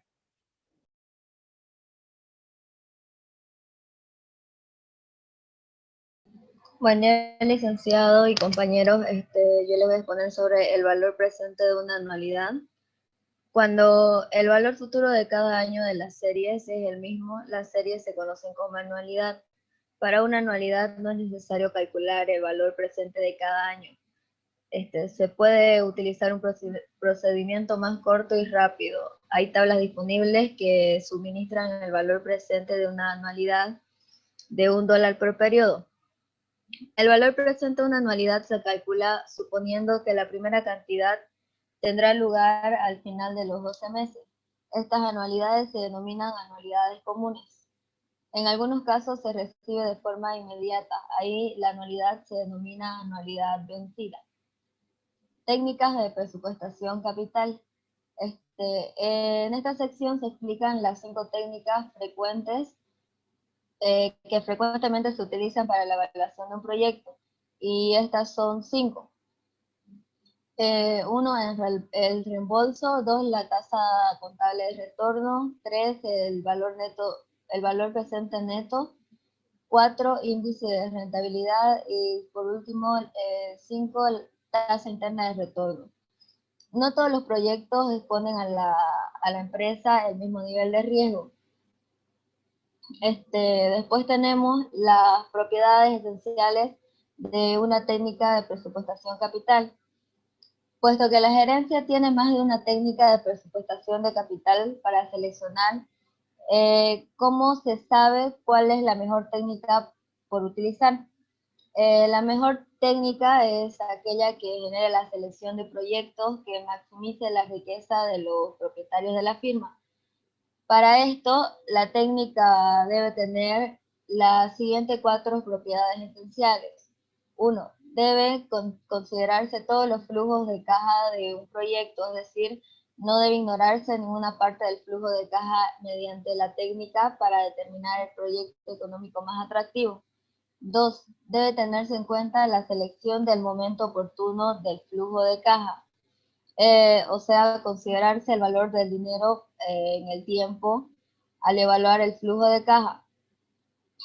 3, cuando un proyecto se selecciona de un grupo de proyectos mutuamente excluyentes, esto debe realizarse con el fin de maximizar la riqueza de los propietarios de la firma. 4, la técnica debe permitir que la gerencia estudie un proyecto independientemente de todos aquellos potenciales. Técnica de reembolso. La técnica de reembolso mide el periodo requerido para recuperar el desembolso inicial neto de la caja. Según la norma de decisión de reembolso, un proyecto es atractivo cuando un periodo de reembolso es inferior a un periodo arbitrariamente seleccionado que especifique la gerencia. El reembolso es una técnica popular debido a su facilidad de calcular. Sin embargo, sus deficiencias son tan grandes que su uso no se justifica. Técnica de la tasa contable de retorno.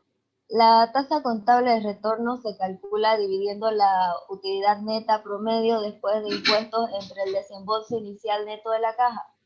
Obsérvese que esta técnica emplea la utilidad neta después de impuestos en vez de flujo de caja de las operaciones. Por tanto, viola la primera propiedad esencial para una técnica de presupuestación de capital. Técnica de valor neto. Una deficiencia compartida por las técnicas de reembolso y la de la tasa contable de retorno es que no consideran el valor del tiempo en el dinero. La segunda propiedad es que las técnicas de valor presente neto del índice de rentabilidad y de la tasa interna de retorno sí tienen en cuenta el valor del dinero en el tiempo y se conocen como técnicas de flujo de caja descontada.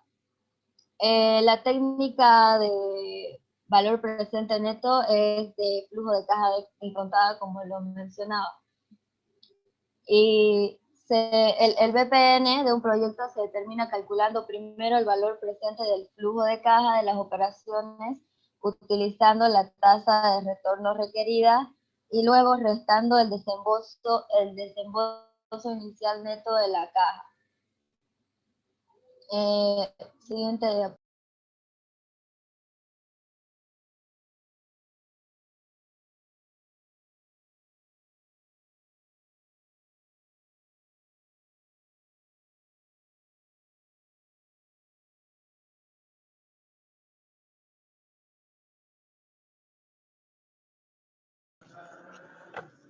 Buenos días, licenciado. Buenos días, compañero. Bueno, yo le voy a hablar sobre la tasa de retorno. Bueno, la tasa de retorno para un emprendedor o negociante, dueño de negocio o de pequeña empresa, este es un concepto que debemos de tenerlo considerando como un instrumento para evaluar nuestro negocio en corto, mediano y a largo plazo. Podríamos considerar una línea de tiempo, que hay en este caso vendría a ser una línea de tiempo y vendría a dar un inicio que el inicio sería un 0 y el segundo sería el 1. Entonces, en el 0 vamos a tener, hagamos en cuenta que tenemos, no sé si se ve, tenemos 100 y en el segundo vamos a tener 2. Luego vamos a saber por qué tenemos ese 2 aumentado, bueno, 102 y en el primero es 100.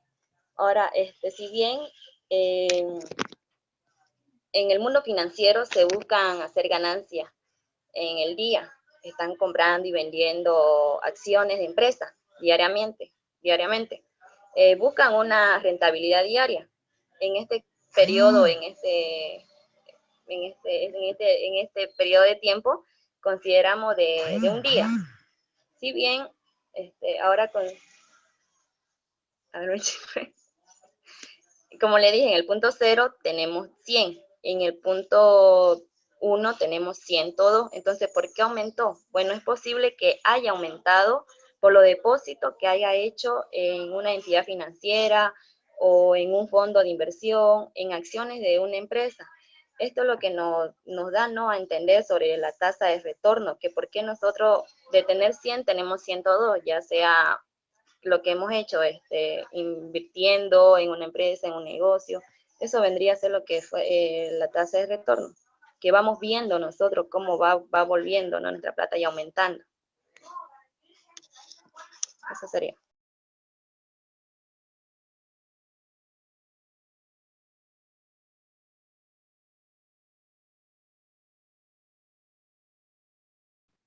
Bueno, licenciado, continuando con la exposición, yo voy a hablar del índice de rentabilidad, más conocido como el IR.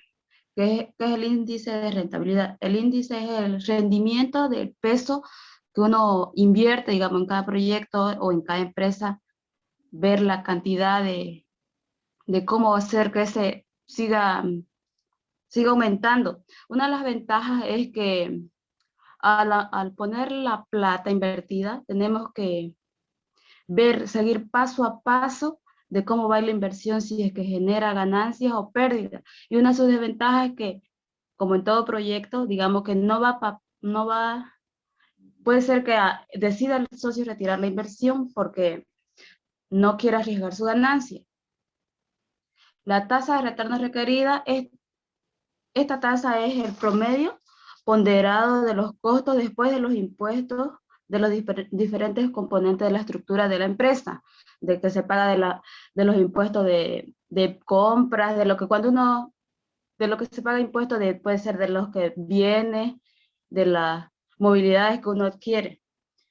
¿Y cómo se obtiene la tasa de retorno requerida? Se obtiene mediante el costo de capital, que es igual al porcentaje de bonos en las estructuras de capital por el costo de bono más el porcentaje de acciones en las estructuras por el costo de acciones de preferentes. Así se obtiene la tasa de retorno requerida.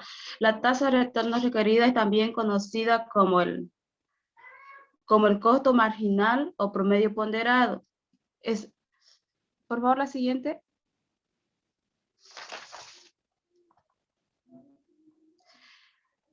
Técnicas para manejar el riesgo en las decisiones de presupuesto de capital. Existen dos técnicas que son las que son la técnica de tasa de descuento ajustada al riesgo y la otra que es técnica de certidumbre equivalente. La técnica de tasa de descuento ajustada al riesgo aquí evalúan, digamos, como en todo proyecto se evalúan los pros y los contras. Si tienes riesgo de ganancia o pérdida. Aquí evalúan si es que el proyecto es rentable, si va a haber ingresos, pero en esta técnica evalúan que mediante el proyecto tenga más riesgo, más oportunidades de ganancias hay, mientras que la técnica de certidumbre equivalente le ponen al gerente, o sea, al gerente de la empresa, a los socios, le dicen que le ponen los riesgos que tiene el proyecto al de ser elaborado, si van a tener ganancias, pérdidas, o puede sufrir cualquier inconveniente a la hora de elaborar el proyecto. Ellos ahí deciden asumir ese riesgo, si aceptan o no a la hora de aceptar el proyecto a desarrollar. Le cedo la palabra a mi siguiente compañero. Ya. Al hablar de las decisiones de presupuestación de capital, cuando existe un razonamiento de capital, hablamos aquí de cuando queremos maximizar el presupuesto de los propietarios. Al maximizar el presupuesto de los propietarios debemos tomar muy en cuenta lo que son los proyectos independientes que tienen un valor neto positivo. Es decir, que en la práctica, en las restricciones, vamos a tomar dos parámetros de restricciones. Una de ellas primero es en el mercado en el cual ya tienen un capital fijo, y por otro lado la segunda restricción sería de que ellos ya tienen un gasto fijo de utilizar ya determinado. Y más allá de las restricciones que hay, lo que es el razonamiento de capital, ahí podemos ver claramente el manejo de los mejores proyectos para la mejor rentabilidad, el proyecto que tenga mejor rentabilidad para la empresa, es decir, el que le convenga más o el proyecto que se vea más jugoso, se podría decir, que le pueda traer más intereses. Después de esto está lo que es el BPN, que significa el valor presente neto positivo, en el cual todos los proyectos ya tienen un gasto fijo. Al tener todos los proyectos un gasto fijo, antes de eso, se ven los proyectos con mayor rentabilidad, aunque no siempre es una buena norma seguir esto, no siempre es una buena decisión, porque a la hora de emprender un proyecto, así sea que el mercado te diga que es el mejor proyecto y tiene la mejor rentabilidad, uno no sabe cómo le va a ir en ese proyecto y uno siempre está con esa duda. Y luego está lo que es el IR, que es el índice de rentabilidad, y aquí valoramos el tipo de proyecto que es y cuál rentable es para la empresa. Ahora está lo que son los conflictos con la medida de evaluación del desempeño del centro de responsabilidad. Al hablar con las medidas de evaluación del desempeño, claramente, como dice el título, valoramos el desempeño del gerente en la empresa, es decir, cuál es su desempeño en una situación, cómo se desempeña en tal circunstancia. Por ejemplo, si se le da proyectos que lo van a perjudicar en su desempeño, el gerente puede rechazar este proyecto. Por ejemplo, si hay un proyecto que tiene de vida 5 años, pero tiene que tener un desembolso de inversión de 1 año inicial, y por otro lado tenemos lo que es el otro proyecto, pero que tenga 10 años de vida con un desembolso de inversión mayor al anterior. Claramente, entre estos dos proyectos vemos cuál es el más rentable y cuál es el mejor, y cuál es el superior, porque el superior es el segundo proyecto, ya como que es más a largo plazo, entonces le va a generar mayor interés a esa empresa. Por eso aquí el gerente debe analizar claramente, estando en su posición y en la circunstancia que está, qué proyecto es mejor para la empresa más que para él. ¿Cambiamos, por favor? aquí vemos lo que es la presupuestación de capital y la nueva tecnología. Al hablar de presupuestación de capital, este es el proceso de planeación y administración de la inversión a largo plazo de una empresa. Es decir, al hablar de planeación y administración, hablamos de cuánto tiene mi empresa, cuánto falta, cuánto debo invertir, o cuánto no debo invertir, o si es rentable, este proyecto para eso. Y al hablar de la nueva tecnología, hacemos mucho énfasis a que la tecnología con la sociedad están ligadas en una línea muy delgada, es decir, que nosotros necesitamos de ella y cómo ella se involucra en este tema, es decir, a nosotros utilizar aplicaciones que nos puedan servir en esto, como es Excel, en el cual ingresamos datos y analizamos los presupuestos que hay, como ya hemos hecho al principio de la clase, los ejemplos como presupuesto personal o presupuesto familiar. Así, y luego está el uso del computador en el presupuesto de capital. Al hablar del uso del computador en el presupuesto de capital, más que todo hacemos los análisis del plan presupuestario. Es decir, que se usan como son las hojas electrónicas y las hojas de Excel, en la cual va de acuerdo a las necesidades que tenga la empresa, es decir, los distintos datos que puedan poner en estas hojas y los proyectos comparativos que se puedan poner. Como ya lo dije antes, el ejemplo que recalqué antes, está el presupuesto, puede ser un presupuesto semanal, presupuesto mensual, hasta presupuestos anuales. Muchas gracias, concluimos con el tema.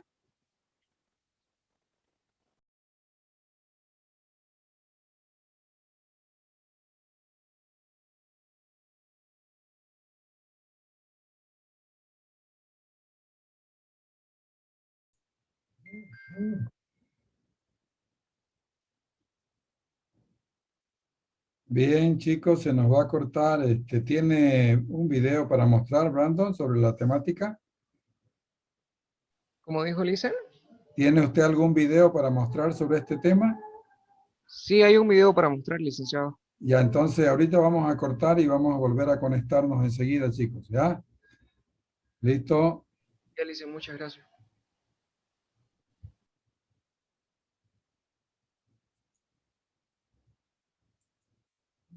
Vamos a pasar ahora a las preguntas, de evaluación, ¿no?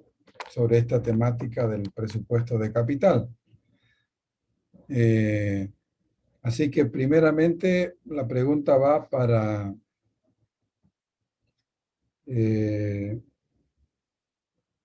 Andrea Arauz. Y va a preguntar Kevin Sánchez. Abra su camarita, Kevin, y muestre su pregunta. Licenciado, Andrea nos comentó que tuvo un problema en el grupo, igual escribió y creo que ya no está en la reunión. Ya. Entonces la pregunta va a ser para Dayana Díaz.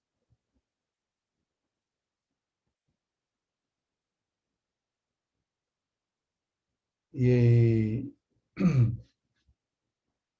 haga su pregunta.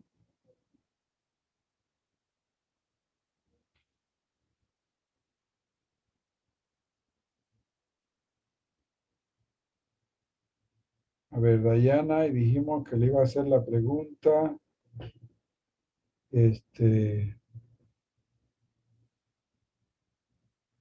Dayana. No, ya, ok. Caterine Rivera, entonces.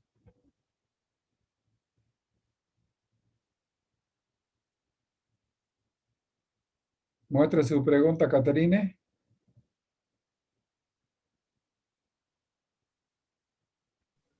No está Caterina, licenciado, parece. Ya. Licen, si quiere yo le pregunto. Un ratito, espérenme que estoy tomando nota aquí.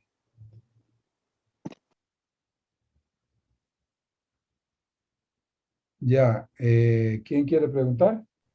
Yo, Listen, ahí prendo mi cámara. Ya, no sé si se ve mi Vale. pregunta. Melina. Sí. Ya, un ratito, Melina. Ya, ok, Melina Elizondo. Adelante.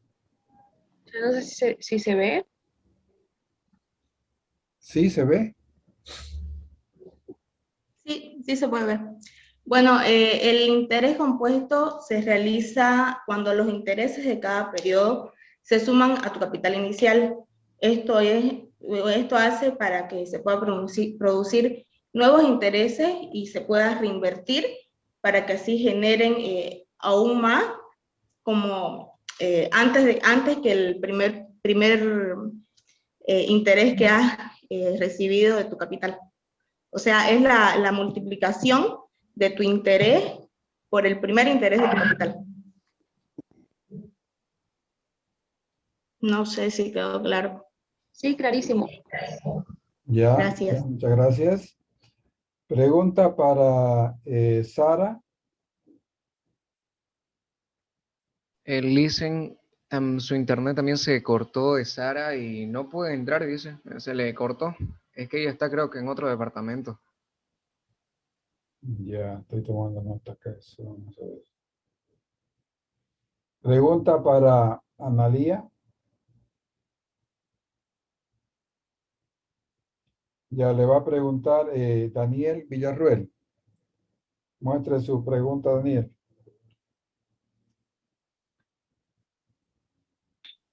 Ok, no sé si se puede llegar a ver. No, no creo. No se ve.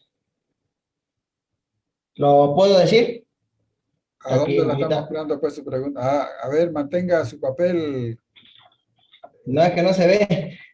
Saca tu fondo.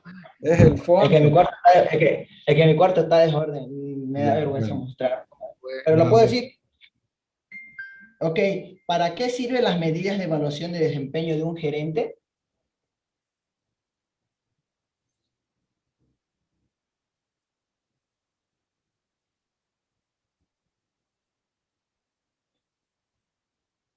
Ay, estoy teniendo problemas con esta cosa. Creo que el internet está mal.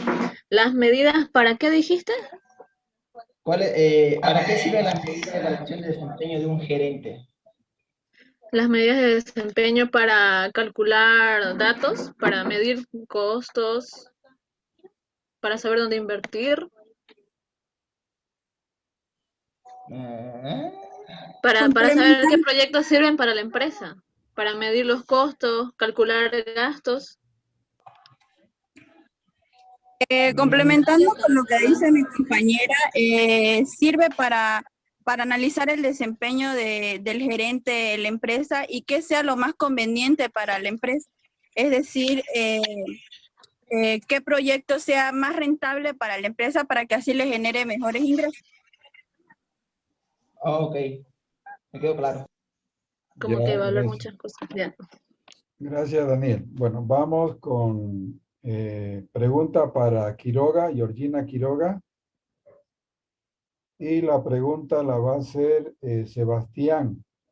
Sebastián Espinato. Muestre su pregunta, Sebastián.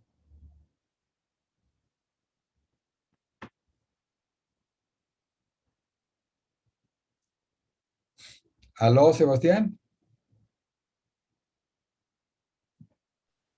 Creo Bueno, que no es. sí, parece que no está el Sebastián. Ok. Lisa, tal vez yo le puedo preguntar a Katia.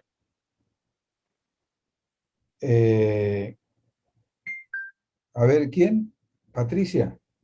Sí, Lisa. Ya tiene su pregunta lista. Sí, sí. Es A que hay ver, algo que no me quedó claro. Mi a ver. pregunta es, ¿por qué es importante el razonamiento de capital? Ahí.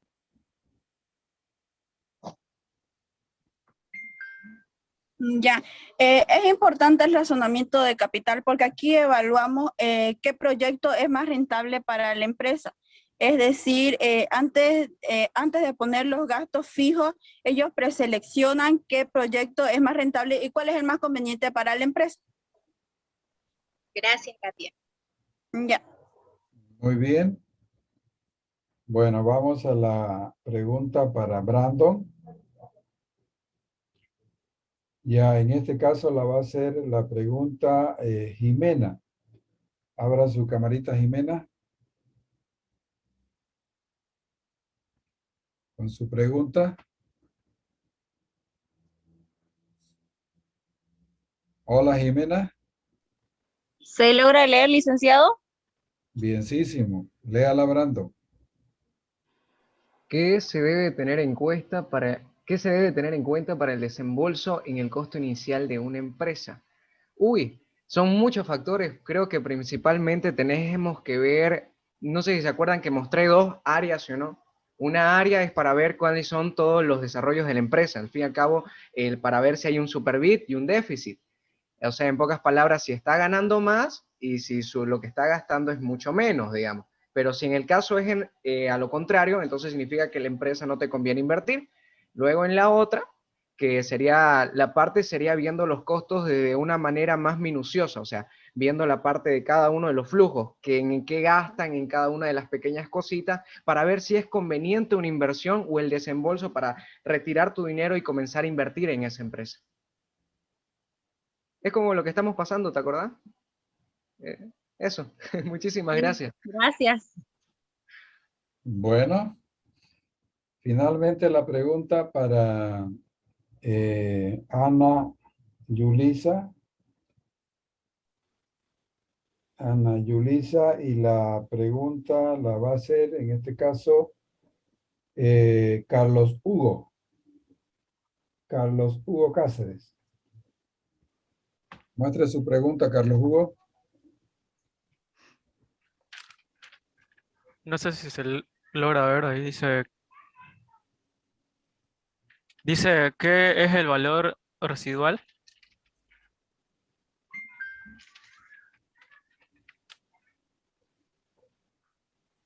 ¿Lo puedes repetir, por favor? Dice ¿qué es el valor residual? El valor residual. Uy, yo tengo- El valor residual digamos, a ver cómo te puedo explicar esto. Es digamos, lo del, a ver, es lo de, digamos, a la hora de elaborar un proyecto, vos tenés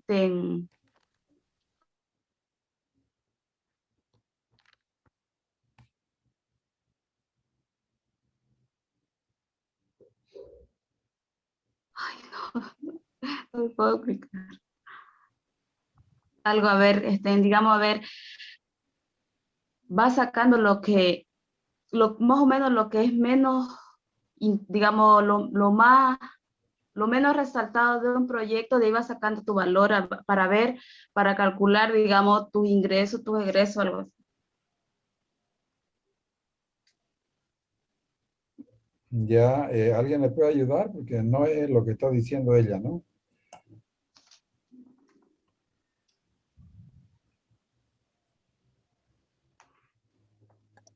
Dicen hasta donde dice, el valor residual es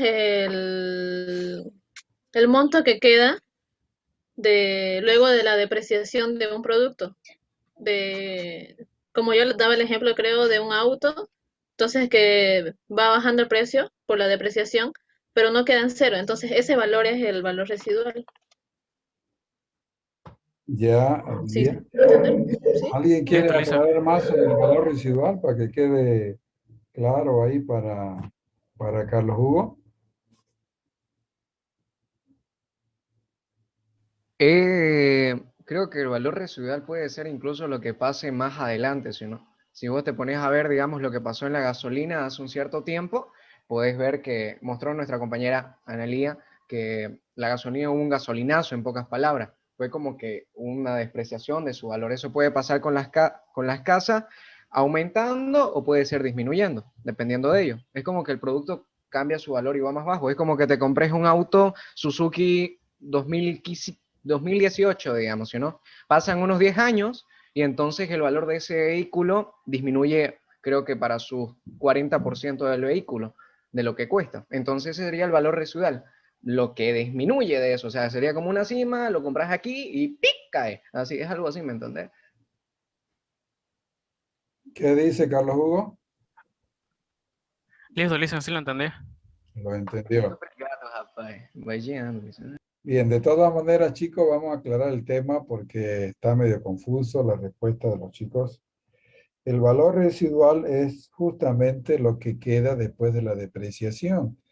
Por ejemplo, no se puede depreciar un producto, como decía Analía. No, no, no, no. No se deprecia un producto. Se deprecia un activo, como por ejemplo puede ser un vehículo, ¿sí? Incluso hay una tasa, no hemos visto en la ley 843. Los vehículos cada año, digamos, valen 20% menos. Entonces, ese valor, 20% menos, es la depreciación que se acumula en la contabilidad de la empresa. Por lo tanto, valor libros, el vehículo vale menos. Si usted lo compró, digamos, en $20,000 ese vehículo, pero en el 20%, 2 por 2, 4, son 4,000 que se han depreciado en el año. Entonces vale ya 16,000, ¿no? Menos los 4,000. Ese es el valor residual y eso se contabiliza obviamente en los libros. Bueno, para concluir esto, no sé si tiene usted algunas conclusiones con relación a la temática que han expuesto Brandon, usted como gerente, y tiene que ver con el presupuesto de capital. ¿Tiene algunas conclusiones adicionales? Yo creo que la conclusión ya está dicha, sino esto es para que lo podamos ver en las diferentes áreas y que podamos hacerla y desarrollarla. Incluso hablando de lo residual, viendo que cuando compremos algo va a bajar el precio, cuando invertamos en algo va a bajar el precio, va a subir, y que podamos calcular eso de una manera más estadística, ¿sí o no? Y no tanto razonablemente, sino de una forma con diligencia, ¿sí o no? Y siendo precavido. Así que eso creo que, licenciado. Ya. Muy bien, chicos, vamos a finalizar entonces la clase con una última conclusión en relación al tema que sus compañeros han expuesto de presupuesto de capital. Ustedes tarde o temprano como profesionales se van a encontrar en una situación similar, ¿no? Van a tener un capital que van a querer invertir, que van a querer presupuestar en la parte práctica. Y desde luego, aquí habían dos conceptos que a veces es un poquito difícil entender, lo que es la depreciación, ¿no? La depreciación y el valor residual, como hemos visto, está muy relacionado, ¿no? Porque el tema de la depreciación, su contracuenta en la contabilidad es depreciación acumulada. ¿Y qué es la depreciación? Es la disminución del valor de un activo tangible, ¿no? Obviamente los productos son activos, pero no, los productos no se deprecian, los productos son para venderlos. ¿Se puede depreciar, por ejemplo, un escritorio? Claro, ¿por qué no? ¿Se puede depreciar una computadora? Por supuesto. ¿Se puede depreciar un vehículo? ¿Se puede depreciar un edificio? Que son, digamos, activos tangibles que la empresa lo tiene en su contabilidad y los tiene, digamos, como generalmente son activos fijos en la parte del activo, ¿no? En la parte izquierda, si exponemos el estado financiero del balance general de manera horizontal, en la parte izquierda vamos a tener los activos y ahí viene una cuenta que se llama activos fijos. Esos son depreciables. Ok, muchas gracias. Un buen detalle, las diapositivas del equipo número 2 tenían los nombres de los que estaban realizando la ponencia. Eso se ve muy bien. Es algo destacable. También el tema de la presentación de una diapositiva, ya habíamos aclarado, ¿no? Que hay técnicas para exponer con diapositivas y es bueno que ustedes como futuros profesionales vayan aprendiendo esas técnicas para poder exponer sus diapositivas, porque dado que bueno, hasta ahora sigue siendo el PowerPoint la mejor herramienta para el tema de las exposiciones. Bien, chicos, entonces, que tengan una buena tarde y nos checamos el resto de la mañana y una buena tarde y nos checamos el día de mañana y el día ya tienen ustedes el calendario para las próximas clases. Vamos a hacer una práctica de un modelo de un examen para que ustedes vayan practicando. Y también el día 4 vamos a hacer una revisión crítica del proyecto formativo, del ensayo académico. Ya yo pasé una información concreta al equipo de gerentes para que consideren eso, porque en este caso va a ser una exposición, vamos a decir, previa, oral, no tiene que mostrar nada. El equipo se muestra en cámara y comienza a explicar de manera oral lo que está entendiendo de su proyecto formativo, de su ensayo académico, según la temática que ya ustedes conocen. Bien, chicos, bye bye. Hasta pronto. Chao, licenciado.